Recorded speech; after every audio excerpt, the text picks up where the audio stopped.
제임스 패커의 견고한 크리스찬이라는 책에 보면 이런 내용이 나옵니다. 믿음은 하나님의 선물이다. 선물이 돼 은혜의 선물이다. 받을 자격이 없음에도 불구하고 하나님께서 사랑하시사 선택한 그의 백성들에게 믿음을 은혜의 선물로 주심으로 말미암아 예수 그리스도를 나의 구주로 믿게 하시는 것이다 라고 이렇게 얘기합니다. 믿음이라는 것은 이 단어에는 믿고 의지하며 헌신한다라는 의미가 포함되어 있는 게 바로 믿음이라는 단어입니다. 그래서 제임스 패커는 그렇게 이제 표현을 하고 있고요. 그래서 하나님께서 우리에게 믿음을 선물로 주심으로 예수님을 믿게 하셨다는 말씀은 하나님께서 예수님을 우리에게 계시해 주심으로 말미암아 우리가 예수를 알게 되었기 때문에 그 예수님을 믿는 것이다라는 거죠. 그래서 계시가 없는 지식은 없고 지식이 없는 믿음은 없다라는 거. 그래서 우리가 계시를 통해서 들어야 되고요. 우리가 또 들음을 통해서 우리가 믿음을 생기는 거죠. 그래서 성경은 그러죠. 믿음은 들음에서, 들음은 그리스도의 말씀으로 말미암았다. 그래서 우리 흔히 하는 많은 크리스찬들이 제가 신앙생활 오래 했는데요. 믿음은 없어요. 그 말은 뭐예요? 우리가 하나님의 말씀을 자주 듣지 않고 가까이 하지 않기 때문에 우리 믿음이 성장이 없는 거라는 거. 믿음이 성장하려면 우리가 자꾸 들어야 된다. 들어야 된다는 거죠. 그래서 이 들음을 통해서 우리가 믿음이 생기는 거라는 거죠. 그래서 우리가 이제 예수님을 아는 지식을 계시로 우리에게 알려주신 하나님께서는 예수님을 알아가는 지식 속에서 우리 자신을 알게 한다는 거죠. 한 가지 예로 말하면 하나님께서는 예수님의 하나님 되심을 가르쳐 주심으로 우리의 사람됨을 가르쳐 주신다는 거죠. 그래서 하나님과 우리는 조금 다르죠. 물론 우리가 하나님의 자녀이지만 우리는 하나님과 우리는 좀 형질적으로 다르다라는 거죠. 그리고 하나님은 창조자이시고 우리의 모든 것을 주관하시는 분이고 우리를 도와주시는 분이고 복 주시는 분이다. 그러나 우리는 그런 존재는 아니죠. 우리는 하나님으로부터 선택받은 자고 우리는 복 받는 그런 존재라는 거. 그게 이제 우리가 인간과 하나님의 차이라는 것을 보게 됩니다. 그래서 우리는 그렇게도 얘기해요. 뭐 조금 어렵게 말하면 신론이 없이 인간론이 없고 인간론이 없이 신론이 있을 수 없다. 그렇게도 얘기한다고요. 그래서 하나님과 우리는 조금 다르다라고 하는 것을 또 얘기를 할 수 있죠. 그래서 우리는 주님께서 우리는 우리의 믿음의 대상인 주님께 우리 자신을 우리가 바치는 걸 우리는 헌신이라고 합니다. 그래서 그 헌신을 통해 우리는 은혜를 누리고 헌신을 통해서 하나님의 주시는 또 복을 누리고 있다라는 것을 우리는 또 부인할 수 없다라는 거죠. 그러면 헌신 가운데 우리는 한 세 가지를 생각해 보게 되는데요. 그럼 우리가 무엇에 헌신을 하는 거냐? 첫 번째는 뭐냐면 하나님의 말씀을 듣는 데 헌신해야 돼요. 말씀을 듣는 것도 헌신이구나. 맞습니다. 우리가요 귀가 있어도 듣지 못하는 이유는 뭐냐면 우리는 하나님을 아는 지식을 버리고 있기 때문이라는 거죠. 그래서 우리에게 아모스 선지자는 예언을 합니다. 하나님의 말씀을 듣지 못한 기갈이 임했다. 그러니까 말씀은 홍수처럼 많은데 그 말씀을 들으려고 하지 않기 때문에 말씀은 홍수처럼 많은데 그걸 듣지 못해가지고 우리가 말씀의 기근이다라는 것을 아모스 선지자는 그렇게도 얘기합니다. 그래서 사람들이 바른 교훈을 받지 않고 귀가 가려워서 자기의 사욕을 쫓을 스승을 많이 두고 또 그 귀를 기울이면서 돌이켜 허탄한 이야기를 따르고 있다라고까지도 디모데후서 4장 3절에 4절 그렇게 얘기합니다. 그래서 우리가 과연 예수님 다시 오실 때까지 믿음 있는 자가 얼마나 될까라고 우리가 생각해 보면 되죠. 예수님이 재림하실 때까지 믿음의 사람으로서 끝까지 이렇게 신앙을 지키고 사는 사람이 과연 얼마나 될까? 얼마나 될까요? 뭐 일부 사람들은 계시록에 14만 4천 명 그 사람만 하니까요. 그건 상징적인 숫자예요. 상징적인 숫자. 그래서 이단들 가운데는 그렇게 얘기하죠. 14만 4천 명이 거의 가득 차 있기 때문에 빨리 들어와라. 그래 그 안에 들어간다. 그것도 아주 굉장히 놀라운 좀 사람을 속이는 그런 부분입니다. 상징적인 숫자이고요. 그래서 우리가 마지막 때 예수님이 오실 때까지 믿음이 있는 자가 얼마나 될까라고 생각했을 때 우리 또 하나 생각할 수 있죠. 그 믿음 있는 사람으로서 예수님 오실 때 우리는 그 믿음 있는 사람의 그룹에 나는 들어가 있을까라고 했을 때 자신 있게 손을 들 사람이 그렇게 많지는 않을 거라는 거죠. 왜? 우리는 우리 자신이 부족함을 우리가 너무 잘 알기 때문이라는 거예요. 그래서 우리는 여기서 오늘 본문을 통해서 우리가 생각하는 것은 우리가 신앙의 경주를 끝까지 신실하게 잘 달리기 위해서는 하나님의 말씀에 우리는 귀를 기울여야 된다. 말씀을 가까이 해야 된다는 거죠. 그래서 우리는 하나님의 음성을 듣는데 우리가 헌신해야 된다. 두 번째 우리는 어디에 헌신해야 되냐? 하나님의 말씀을 주목하는 데 헌신해야 된다. 우리가 눈이 있어도 하나님의 영광을 보지 못하고 우리는 하나님께서 우리 삶 가운데 임재하셔서 역사하고 계심을 보지 못하고 있습니다. 그 이유는 우리의 초점이 믿음의 주요 온전케 하시는 예수님께 온전히 향해 있지 않기 때문에 우리의 초점이 다른 곳에 가 있는 거예요. 예수님을 바라봐야 되는데 다른 곳을 향하고 있다는 거예요. 그러니까 우리가 제대로 우리가 하나님께 말씀을 주목하는데 헌신하지 못한다는 거죠.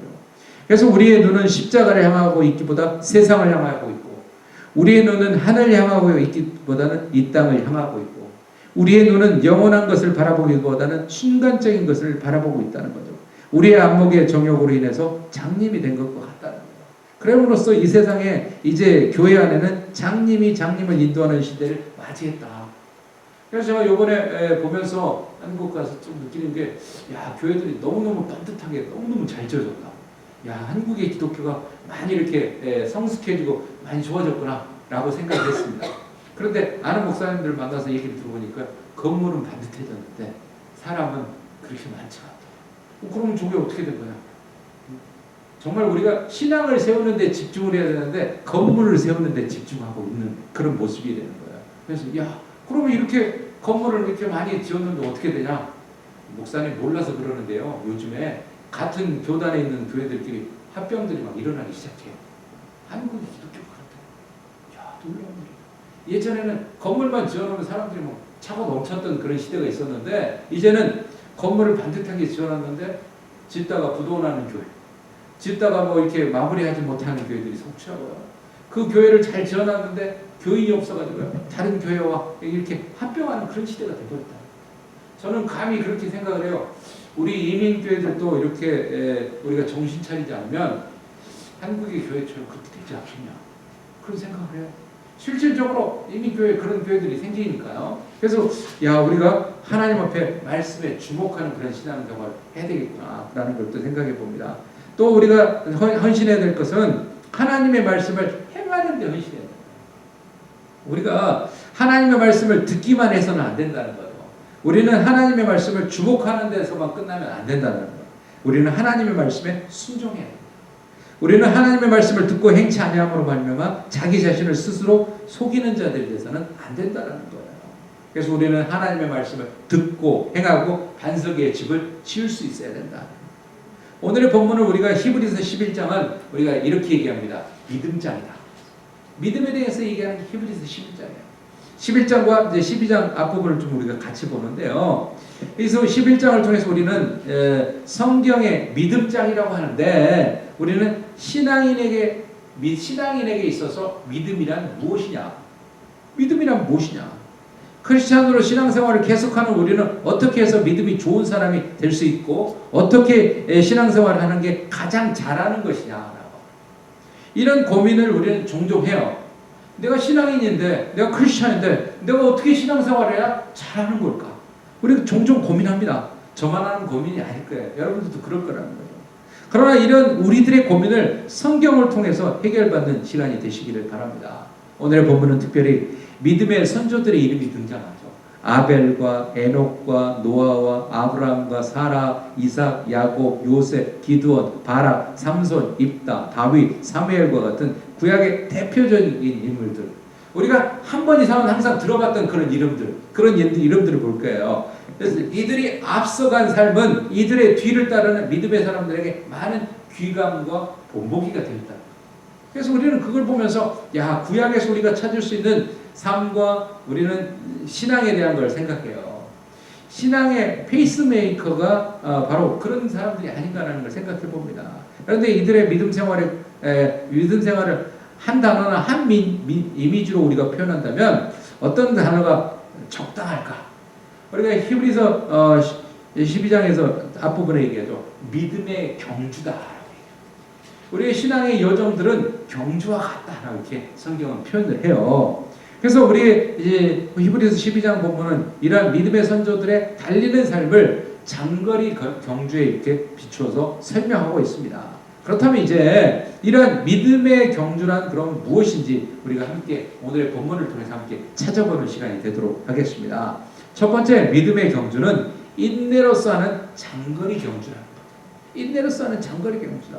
12장 1절에 보면 이러므로 우리에게 구름과 같이 둘러싼 허다한 증인들이 있으니 모든 무거운 것과 얽매이기 쉬운 죄를 벗어버리고 인내로서 우리 앞에 당한 경주를 하며. 우리가 오래 참는다, 신앙생활은 오래 참는다, 뭐 그런 얘기를 해죠. 그런 얘기도 해요. 오래 참음의 원천은 우리가 고린도전서 13장에 보면 사랑이다라고 얘기를 합니다. 그리스도의 참음은 자기를 해하려고 하는 악에 의해 대해서 예수의 사랑으로 오랫동안 참고 인내하는 거예요. 저 사람이 나에게 잘못했는데 내가 뭔가를 반격하고 뭔가 해야 되는데 예수의 사랑으로 참고 인내하는 거라는 거예요. 그래서 그리스도의 인내는 시험을 이겨내는 인내고요, 구원을 소망하는 인내고요, 연단과 소망을 이루는 인내고요, 복음 전파를 촉진시키는 인내라. 하나님은 죄로 인해서 멸망할 수밖에 없는 인간들에게 대해서 오래 참으시는 분입니다. 그것은 하나님이 악인의 죽음까지도 기뻐하시지 않기 때문이라는 거예요. 하나님은 모든 죄인들이 구원을 얻도록 세상 끝날까지 참고 기다리시는 분입니다. 그래서 어느 누구든지 구원해서 죄되기를 원하지 않는 게 하나님의 사랑이라는 거예요. 우리가 뭐 몇 년 전인데요, 상당히 좀 됐는데 한국의 영화 중에 마라톤이라는 영화가 있습니다. 이 마라톤이라는 한국 영화 중에 이 마라톤을 소재로 한 영화인데요. 이 소재의 영화인데 마라톤을 소재로 한 영화 중에 영화의 제목이 페이스메이커라는 영화가 있습니다. 이 페이스메이커라는 영화는 여러분들이 잘 아는 배우 김명민이라고 하는 사람, 김명민이라는 그 배우가 마라톤의 페이스메이커로 출전하는 영화예요. 예, 출연하는 영화인데 이 사람이 정말 마라톤을 열심히 했는데 탑은 되지는 못했어요. 근데 이제 이 사람이 살아야 되기 때문에 생계를 위해서 이 사람이 한 게 뭐냐면 마라톤 42.195km를 달리는 사람의 페이스메이커예요. 그래서 이 사람은 42.195km를 달리는 게 아니에요. 30km까지만 달려요. 30km까지만 이 사람이 페이스를 이끌어주는 거예요. 그래서 이 사람이 죽을 힘을 다해서 그 페이스를 이끌어주면 탑 랭크에 있는 선수는 그 사람의 페이스를 따라 달리는 거예요. 그 나머지 이제 30km 이후는 그 사람이 마무리를 짓는 거죠. 이 사람이 이제 페이스메이커인데 다른 사람의 우승을 목표로 마라톤 구간에 30km를 항상 먼저 이끌어주는 역할을 하는 사람이 페이스메이커입니다. 그래서 여러분들이 뭐 원한다면 인터넷에서 쉽게 무료로 볼 수 있는 영화인데요. 오직 다른 사람을 위해서 희생적인 달리기라는 선수의 땀의 무게는 우승을 한 선수의 땀보다 더 무겁게 다가온다는 거죠. 그래서 이 사람이 이 페이스를 이끌어주기 위해서 부단히 노력하는 그런 모습을 이 영화는 아주 생생하게 보여주고 있는데요.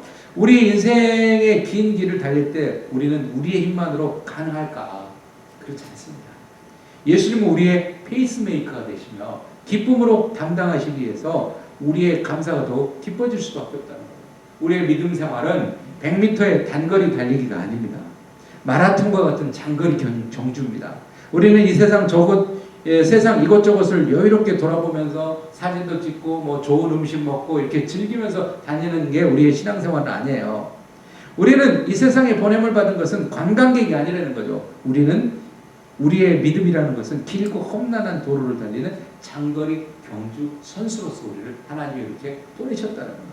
그래서 본문 말씀을 통해서 하나님께서는 우리 앞에 당한 경주를 하나하라고 12장 1절은 그렇게 얘기합니다. 사도 바울은 고린도전서 9장 24절에 이렇게 얘기합니다. 이 믿음의 경주에 대해서 이렇게 얘기해요. 운동장에서 다름질하는 자들이 다 달릴지라도 오직 상을 받는 사람은 한 사람인 줄을 너희가 알지 못하느냐. 너희도 상을 받도록 이와 같이 다름질하라. 우리 그리스도인은 믿음의 장거리 달리기에 참여하는 사람. 이러한 믿음의 장거리 달리기를 지치지 않고 언제나 일정한 페이스를 가지고 한 걸음 한 걸음 달리다 보면 하나님 나라에 우리는 천국에 이르게 된다. 그래서 우리는 뭐 급하게 먹을 게 아니라 우리는 결승점을 향해서 한 걸음 한 걸음 달리는 장거리 선수다 하는 걸 생각하시면서 우리가 나아가야 될, 크리스찬이 나아가야 될 사명이 바로 장거리 달리기를 우리가 하듯이 우리의 믿음 생활은 그렇게 하는 것이다 라는 것을 잊지 마시기 바랍니다. 두 번째로 우리의 믿음 생활은 바로 승리를 위한 경주입니다. 11장 29절에서 31절을 보면 그렇습니다. 믿음으로 그들은 홍해를 육지같이 건넜으나 애굽 사람들은 이것을 시험하다가 빠져 죽었으며 믿음으로 7일 동안 여리고를 도니 성이 무너졌으며 믿음으로 기생 라합은 정탐꾼을 평안히 영접하였으므로 순종하지 아니한 자와 함께 멸망하지 아니하였도다.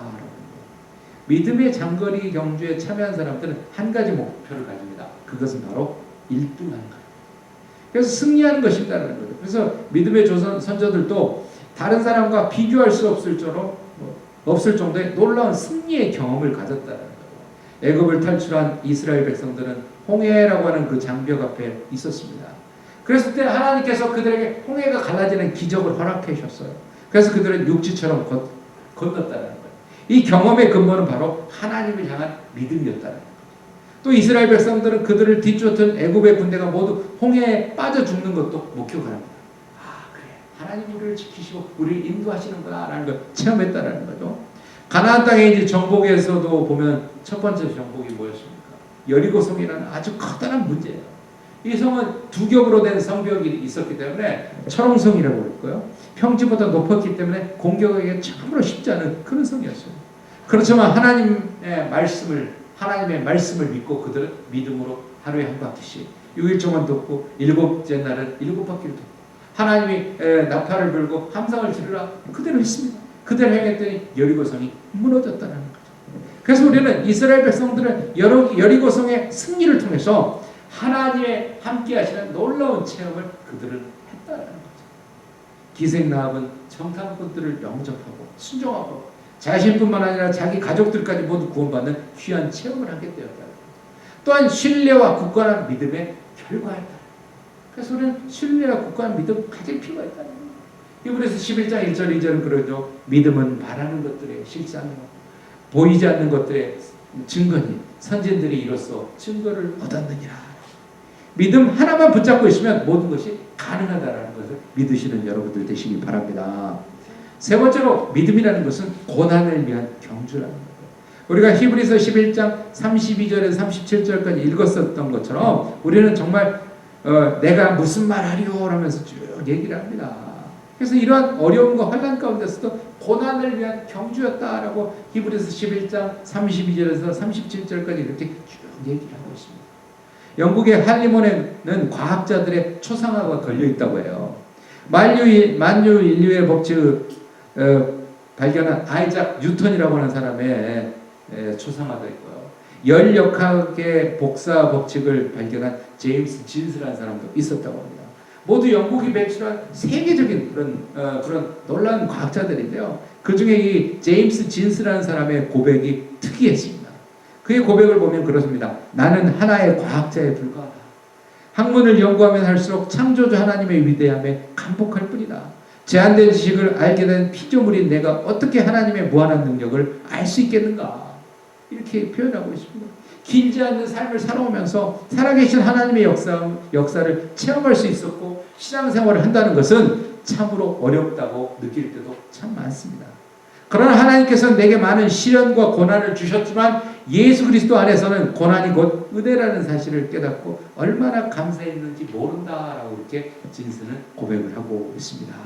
믿음의 경주에는 고난의 순간도 있습니다.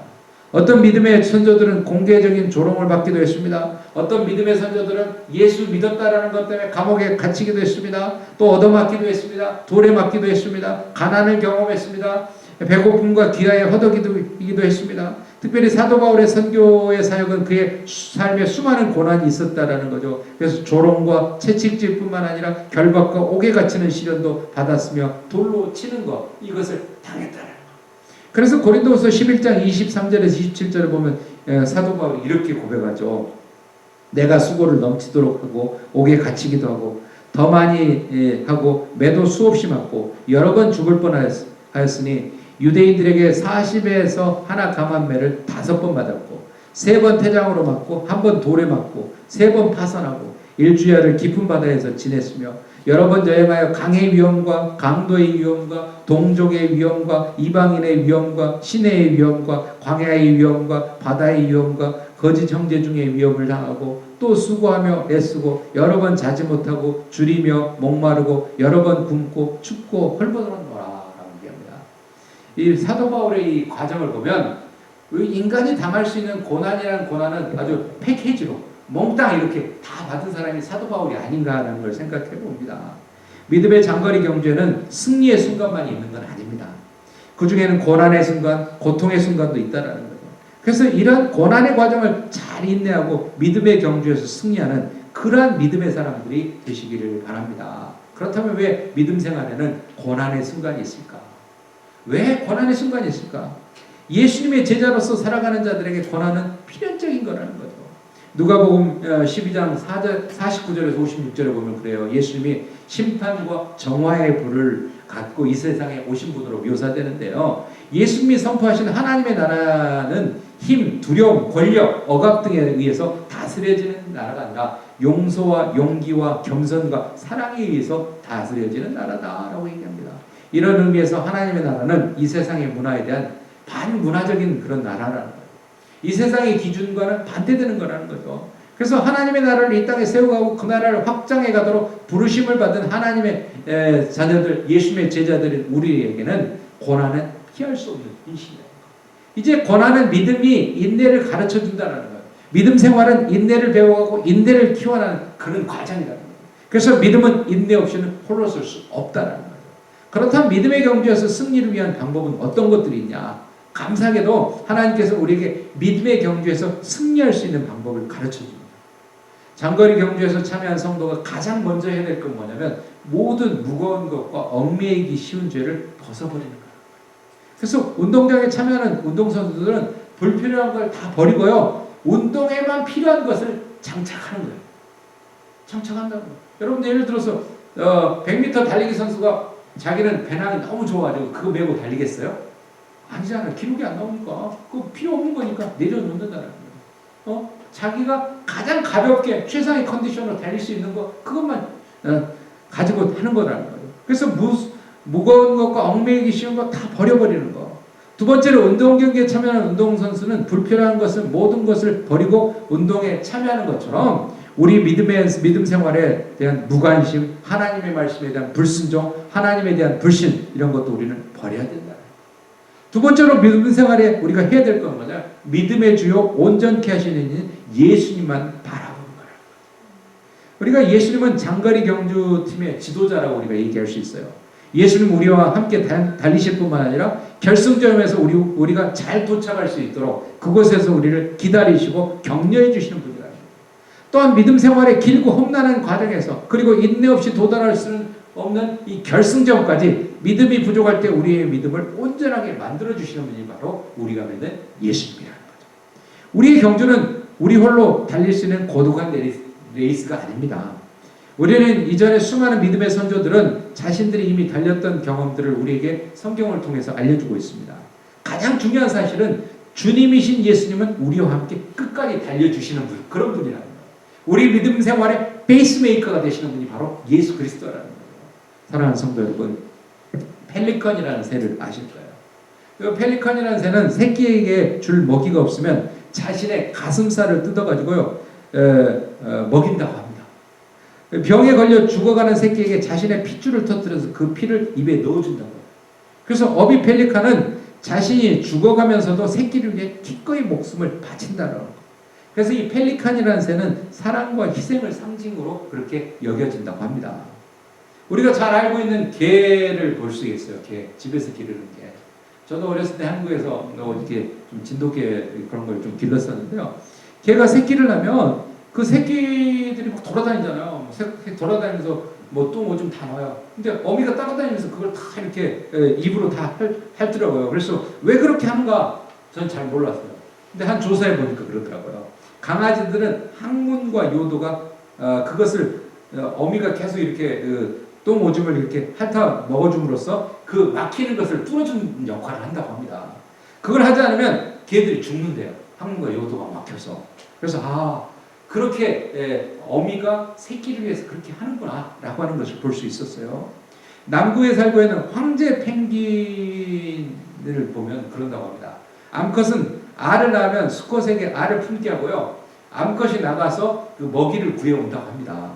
먹이를 구해오는데 먼 바다까지 가서 먹이를 구해오기도 한대요. 그런데 먹이를 그래서 물어오는데 그것을 그럴 때 혹시라도 자기가 그 먹이를 먹을까봐 황제 펭귄 암컷은 그랬는데요. 먹이가 담긴 소낭이라고 하는 곳에 아예 보호막을 쳐가지고 소화 기능을 정지시켜버린대요. 그래가지고 그걸 잘 보관해가지고 와서 새끼 앞에 와서 그걸 다시 토해내서 그 새끼를 먹인다고 합니다. 그게 바로 황제 평균이라고 한다고 해요. 그래서 그 새끼를 그렇게 먹이는 게 바로 황제 펭귄의 암컷의 모습이라고 합니다. 실제로 한 동물원에서 그런 일이 있었다고 해요. 하루에 물고기를 2kg에서 3kg씩 이렇게 황제 펭귄에게 줬다고 해요. 그런데 어느 순간 이 황제 펭귄이 굶어 죽는 일이 있었대요. 그래서 사육사가 왜 그랬을까라고 조사를 해보니까 그 어미에게 줬던 그 먹이를 다 새끼들한테 먹였다는 거예요. 그래서 정작 자기는 굶어 죽을 위기에 놓였었다는 거예요. 중국의 전국시대 진나라의 군대가 총나라 땅을 진벌할 때 배를 타고 가는 과정에 양자간 기슭에서 삼엽이라는 곳에서 원숭이 새끼가 한 마리 있길래 그걸 붙잡아서 가지고 왔대요. 그런데 신기하게도 그들이 한참을 멀리 왔는데 어떤 원숭이가 계속 쫓아오더라는 거지. 알고 봤더니 이 새끼 어미였더라는 거죠. 빼앗긴 새끼를 찾아서 그 어미가 그 새끼가 끌려가는 그 부분을 계속 따라왔었다는 거예요. 그래서 이제 거의 한 100리 정도 되는 그 산기슭에 이게 배를 정착을 했는데 어미 원숭이가 와서 그 새끼를 만났다는 거죠. 그래서 새끼를 잃은 비통함에 그 어미는 그 강가 기슭에서 새끼를 만나고 죽었다는 거예요.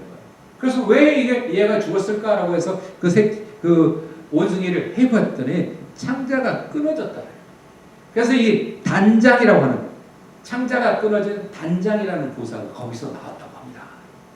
동물학자들은 단장의 고사가 실제로 가능하다고 해요.